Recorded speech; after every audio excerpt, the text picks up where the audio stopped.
ભગવાનનો આ ત્રીજો લગ્ન સત્યભામાજીની સાથે, ચોથું લગ્ન કાલિંદીજીની સાથે. કાલિંદી સૂર્યપુત્રી છે. યમરાજ અને યમુના જોડકા જન્મ્યા છે, સૂર્ય ભગવાનના સંતાન. ભગવાન શ્રી કૃષ્ણ ઇન્દ્રપ્રસ્થ પધારેલ. અર્જુનને સાથે લઈને રથમાં બેસી યમુના કાંઠે ફરવા નીકળ્યા હતા. યુવાન કન્યાને તપ કરતા જોયું. ભગવાન અર્જુનને મોકલે છે, તપાસ કરો વનમાં એકલી કન્યા કેમ બેઠી છે. અર્જુન પ્રણામ કરીને પૂછે છે કે દેવી કોણ છો અને કેમ એકલા આ વનમાં બેઠા છો. પરિચય આપે છે કન્યા કે હું સૂર્યપુત્રી છું, કાલિંદી મારું નામ છે. દ્વારકાધીશ સાથે લગ્ન કરવાના મારા મનોરથ છે એટલે તપ કરવા આવી છું. અર્જુન પાછા આવ્યા અને ભગવાનને બધાઈ આપે છે કે બધાઈ હો. કે શાની બધાઈ? કે તમારી સાથે એમને લગ્ન કરવા છે. તો ભગવાન કે જલ્દી તેડી લાવો. પ્રેમ હોય તો તપ કરવાની જરૂર નથી. તો ભગવાન કાલિંદીજીને રથમાં બેસાડીને લાયા દ્વારિકા અને પછી એમની સાથે વિધિવત લગ્ન કર્યું. કાલિંદી એટલે યમુના સૂર્યપુત્રી. યमुना यमदूतन टारत हैं बहु तारत हैं श्री राधा रानी. યમરાજ ભાઈ બીજના દિવસે બેનના ઘરે આવ્યો. બેને મીઠાઈ ખવડાવી. યમરાજે પૂછ્યું કે બેન ભેટ શું ધરું? તો યમુનાજી પોતાના માટે હાડલો કે ઘરેણું ન માંગ્યું. યમુનાજી કીધું કે કળયુગમાં લોકો બહુ થોડા ભટકી જતા હોય છે. ભાઈ બીજના દિવસે યમુના સ્નાન કરે એને નરકમાં ન નાખતા, એક બાર પાછું મનુષ્ય જન્મ આપજો. કદાચ ભગવત કૃપાથી સત્સંગ અને ભક્તિ મળી જાય તો જીવનું કલ્યાણ થશે. તો એક જન્મનું એક્સટેન્શન યમુનાજી માંગ્યું અને યમરાજે સ્વીકાર કર્યું. ભાઈ બીજ એ ભાઈ અને બહેનનો પ્રેમનો દિવસ. તો ઘણા લોકો એવું માને છે કે પાપ કર્મમાં વાંધો નથી, ભાઈ બીજના દિવસે યમુના સ્નાન કરી આવશું. પણ હું ના પાડું છું, આ રીતે ઈરાદાપૂર્વક ન કરતા. ભૂલથી થયા હોય તો ભાઈ બીજે નહીં આવજો. પણ જો જાણી જોઈને કરતા રહેશો તો યમુનાજીને એટલી ખબર પડે છે કે આ કાનૂનનો ગેરલાભ ઉઠાવે છે. અને દરેક કાનૂનમાં છટકબારી ગોતવીને ગેરલાભ ઉઠાવવું ભારતીયોનો પ્રથમ ધર્મ. તો ઘણી વાર આવી વાતો કરવામાં અમને સંકોચ થાય છે કે બોલાય જ નહીં આવી વાતો. ગંગાજીને યમુનાજીને એટલી ખબર પડે છે કે ખરેખર ભૂલથી કોણ કરી બેઠો છે અને ઈરાદાપૂર્વક કોણ આ રીતે. ઈરાદાપૂર્વક કદી ભૂલો ના હોય, પાપ જ હોય, અજાણતા થાય એ ભૂલ હોય.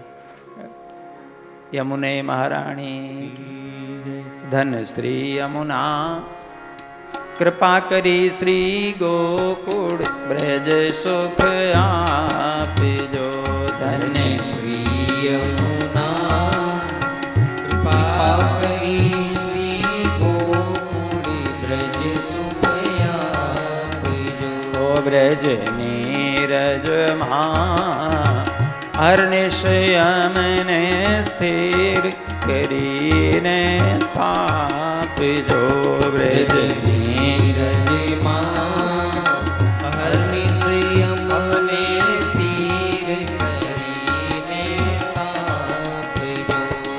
તમે મોટા છો શ્રી મહારાણી, તમે જીવતણી કરુણા જાણી.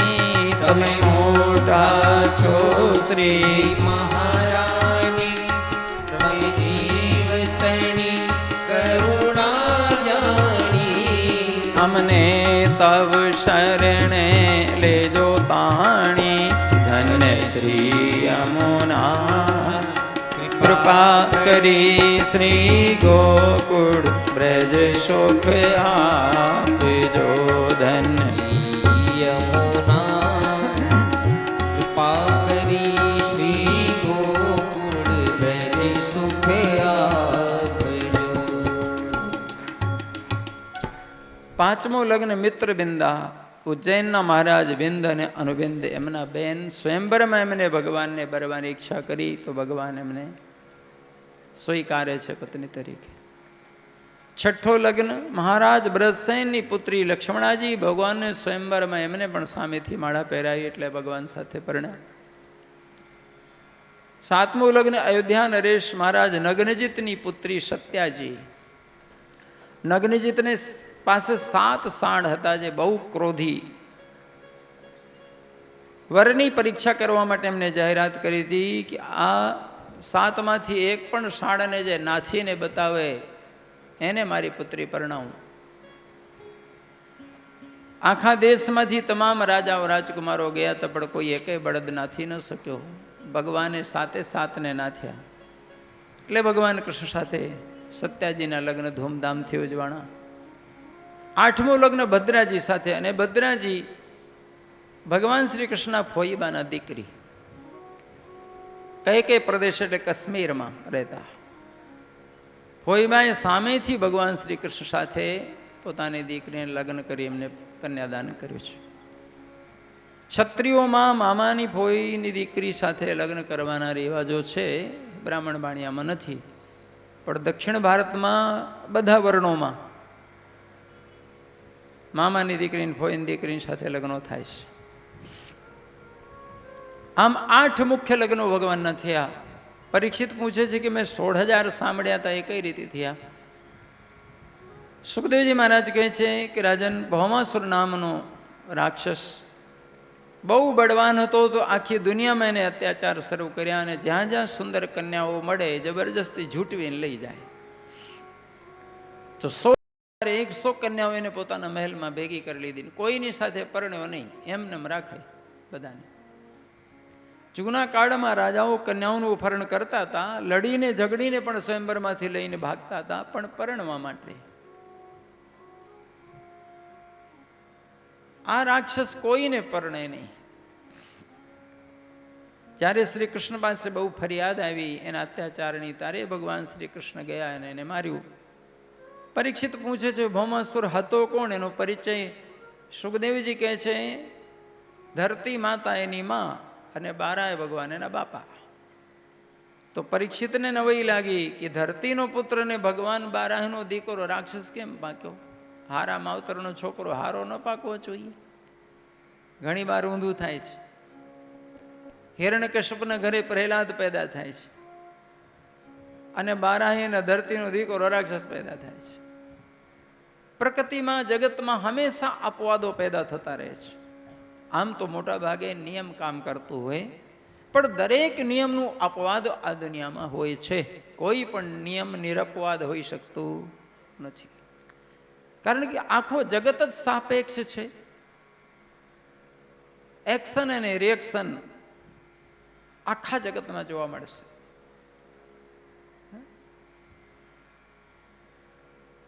બીજું એક કારણ બતાવે છે સુખદેવજી કે જ્યારે બારાએ ભગવાન હિરણાક્ષ દૈત્યને મારે છે, એની સાથે યુદ્ધે ચડે છે, ત્યારે પૃથ્વીએ યુદ્ધ નજરો નજર જોઈ.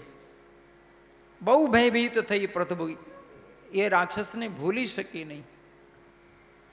તો હિરણાક્ષ દૈત્યનો યુદ્ધ જોઈને ભય લાગ્યો ને એની ચિંતના અનેક મહિનાઓ સુધી મગજમાં રહી. માતા જે બહુ ચિંતન કરે, વિચાર કરે, જો ઉદરમાં બાળક હોય તો એ તમામ ગુણો બાળકમાં આવી જાય છે. ગર્ભાવસ્થામાં માતાઓ જે ચિત્રો જોવે, કે જે પુસ્તકો વાંચે, કે જેવા દ્રશ્યો તમાશાઓ જોવા જાય, એની અસર બાળક ઉપર પડતી હોય છે. એટલે ગર્ભાવસ્થામાં માતાઓએ સાવધાન રહેવું કે બાળકો ઉપર ખોટા લક્ષણો ના આવે. એટલે આપણે વાંચન, આચરણ, દ્રશ્ય બધા સારા જોઈએ, સારું વિચારીએ, સારા કર્મો કરીએ, સારા વાતાવરણમાં રહીએ. અભિમન્યુ જ્યારે પોતાના માના ઉદરમાં હતો, સુભદ્રાજીને એમને યુદ્ધની વાતો સાંભળવાનો ઘણો શોખ, અને ભગવાન શ્રી કૃષ્ણ યુદ્ધની વાતો બહુ કરતા. તો ચક્રવ્યૂહમાં પેશવાનું એમને કંઈ શીખેલું નહોતું, પણ ગર્ભમાં હતા અને ભગવાન શ્રી કૃષ્ણ સુભદ્રાજીને બતાવેલું, તો અભિમન્યુ ચક્રાવામાં પેસી ગયેલો. મહાભારતમાં આ વાતનો ઉલ્લેખ છે. અભિમન્યુ એવો બહાદુર પેદા થયો. અને પ્રહલાદજી માતા કયાધુના ગર્ભમાં હતા, ત્યારે નારદજી રોજ કયાધુજીની ખબર કાઢવા આવે કે હિરણ્યકશ્યપ તપસ્યામાં બેઠેલો 36,000 વર્ષ. તો નારદજીનો નિત્ય સત્સંગ મળવાથી પ્રહલાદજી પરમ ભક્ત થયા. આ 3 દાખલાઓ ભાગવતમાં આવે છે, અભિમન્યુના, ભૌમાસુરના અને પ્રહલાદજીના. તો માતાના વિચારોનું જબરજસ્ત પ્રભાવ દીકરા ઉપર પડે છે. એટલે જ્યારે માતાઓ ગર્ભાવસ્થામાં હોય ત્યારે આખા ઘરમાં બધાની ફરજ આવે છે કે વાતાવરણ બગાડવું નહીં. ઘણી વાર લોકો કહે જમાનો એવો આવ્યો છે, પેઢી એવી બગડી છે, છોકરાઓ એવા પાકે છે. તારે મને કહેવાનું મન થાય કે નકરો દોષ છોકરાઓનો છે, આપણે તો બહુ ડાયા ડમરા. ઘડો જો વાંકો ચૂકો હોય, ડિઝાઇન બગરનો હોય, ઘાટઘૂટ વાંકું હોય તો માટીનો દોષ કે કુમ્હારનો? છોકરાઓ તો માટીના લોંદા હોય છે. ઘડતર કોણ કરે છે? માવતર, પરિવાર અને આડોશી પાડોશી સમાજ. બાળક બહારથી ક્યાંથી શીખીને આવશે ભાઈ? ઘણા બધા ગુણો તો જેનેટિક આવે છે, લોહીના. અત્યારે ડોક્ટરો કહે છે કે જો વડીલોને ડાયાબિટીસ રહ્યું હશે તમને આવશે, વડીલોને બીપી રહ્યું હશે તમને આવશે, વડીલોમાં જો કેન્સર થતું રહ્યું હશે, કોઈ થયું હશે તો છોકરાઓમાં આવી કહે છે ને. તો ખાલી રોગ જ આવે છે વારસામાં, લખણ નથી આવતા. જૂના જમાનામાં એટલે જ લોકો 3 પેઢીની તપાસ કરીને પછી છોકરાઓનો સંબંધ કરતા હતા કે 3 પેઢી સુધી કોઈ રોગી તો નથી થયો, કે 3 પેઢી સુધી કોઈ અપલખણો તો નથી પાક્યો ને. નહીં તો એના લખણ જો જેનેટિક આવશે તો આપણા છોકરાઓ ખરાબ પાકશે. જોકે અત્યારના છોકરાઓને ન ગમે, પણ આજે ડોક્ટરો કહે છે કે જન્મપત્રિકા નો મેળવતા પણ બ્લડની લેબોરેટરી કરાવજો.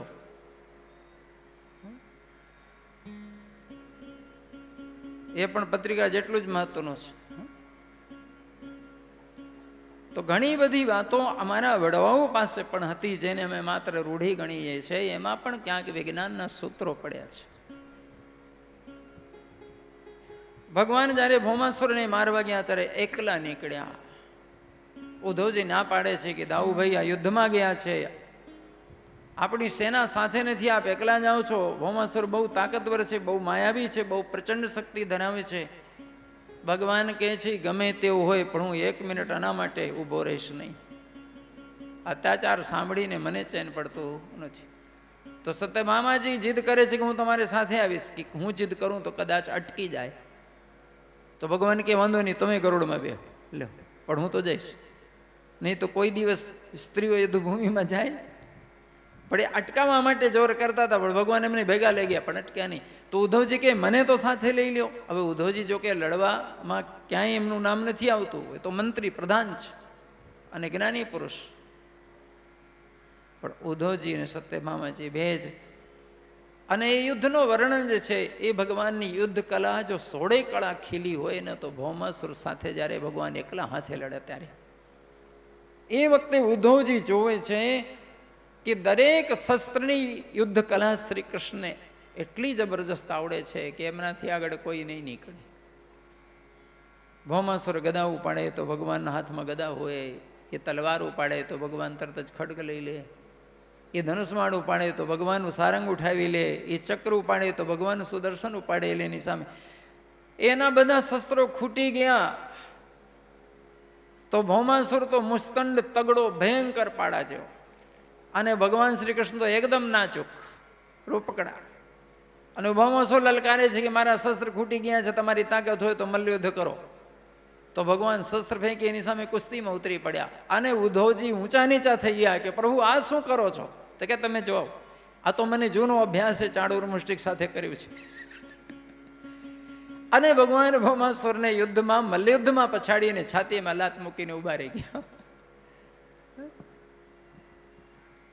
યુદ્ધ કળા એમની જો 16 કળા ખીલી હોય તો ભૌમાસુર સાથે એકલા હાથે લડ્યા. લાખોની સેના એમને એકલા હાથે મારી તે વખતે. ભૌમાસુરે પોતાની સુરક્ષા માટે, ભૌમાસુર હતો ગુવાહાટીનો, અસમનો, ચારે બાજુ ડુંગરા વચ્ચે શહેર, પાછળ ખાઈ ગોળેલી, ઝાડ પાથરેલા, વિસ્ફોટકો ગોઠવેલા, મોટો ભીતળો ઊભો કરેલો પરકોટો, પણ ભગવાન ગદા મારી મારીને બધું તોડી નાખ્યું, અંદર પેઠા. 5 માથાનો રાક્ષસ મોરદૈત્ય સૌથી પહેલા ભગવાનની સામે આવ્યો લડવા, તો ભગવાને 5 માથા ઉડાડ્યા એના, એટલે નામ મોરારી પડ્યું. મોરદૈત્યને મારવાથી મોરારી. પછી એનો સેનાપતિ લડ્યો, પછી ભૌમાસુર પોતે લડવાયો, એનો ભગવાન એનો શિરચ્છેદ કર્યો. તો ભૌમાસુરને મારીને ભગવાન એના દીકરાને ભગદત્તને રાજગાદી સોંપી. કંસને મારતા એના બાપને ગાદી આપી. ભગવાન કોઈનું કંઈ પડાઈ લેતા નથી. જ્યારે રાજતિલક કરવા મહેલમાં ગયા ત્યારે જોયે છે 16,000 કન્યાઓ, બધી કુંવારી છોકરીઓ રાજમહેલમાં. આ કોણ છે ભાઈ, ક્યાંથી આવી બધી? તપાસ કરતા ખબર પડી ભૌમાસુર બધાને અપહરણ કરીને લાવ્યો છે, કિડનેપિંગ કરીને. ભગવાને બધી કન્યાઓને આદેશ કરે છે કે જાઓ તમારા મા બાપ પાસે જતા રહો, બધા તમે સ્વતંત્ર છો. પણ બધી કન્યાઓ રડે છે કે ગોવિંદ હવે અમે જવા લાયક નથી રહી. એક વાર કોઈ પણ કુમારી છોકરી કોઈ એને ઉપાડી જાય અને અમુક દિવસ સુધી એને કોંધી રાખે તો એ કલંકિત અને બદનામ થયેલી પછી એનું હાથ પીળું થાય નહીં. અને બદનામ છોકરી ઘરે પાછી આવે તો મા બાપે મોઢું દેખાડવામાં શરમાય સમાજ સામે, કે સમાજની સામે કેમ નીકળવું અમારે, અને અમારા ફેરા તો કોઈ ન ફરે. અને એ જૂનો જમાનો 5000 વર્ષ પહેલાનો. તો બધી છોકરીઓ રડે કે અમે કોઈ કુવા તાલાબમાં જગ્યા મળશે, બાકી અમને ક્યાંય નહીં મળે. અને આ રીતે અમે જીવનનો ભાર લઈને અપમાનિત થઈને ક્યાં સુધી જીવવું અમારે? તો ભગવાન કહે છે તો ચાલો તમે દ્વારિકા, હું બધાને પોષણ આપીશ અને નિભાવીશ, હું રક્ષણ પૂરું પાડીશ. બાપ માનશો તો દીકરીની જેમ, ભાઈ માનશો તો બેનની જેમ રાખીશ. પણ એ કન્યાઓ કહે છે કે સગી બેન ને દીકરી માથે પડે ત્યારે ખબર પડે છે, અમે એક બે નથી 16,000 છે. તમે ભલે અમને લોગડાને ખોરાક આપશો પણ અમને જીવનનો અધિકાર કોણ આપશે? તો ભગવાન કહે છે કોઈને પરણવાનો ભાવ થાય તો પરણીશ. 16,000 છોકરીઓ બધી કહે છે પરણો. એક તો ભગવાનનું રૂપ એવું જબરજસ્ત, આંખમાંથી વહેતું અમૃત રસ બાપ, એ પ્રેમાળ આંખડી ગોવિંદની કોણ પરણવા ન માગે? 16,000 કન્યાઓ બધી તૈયાર થઈ કે લો અમારું આ ચાલો. મોટું પડકાર સામે શું કરવું? ભગવાન એક ક્ષણનો વિચાર કર્યા વગર સ્વીકારી લીધો કે ચાલો હું બધાની સાથે લગ્ન કરીશ.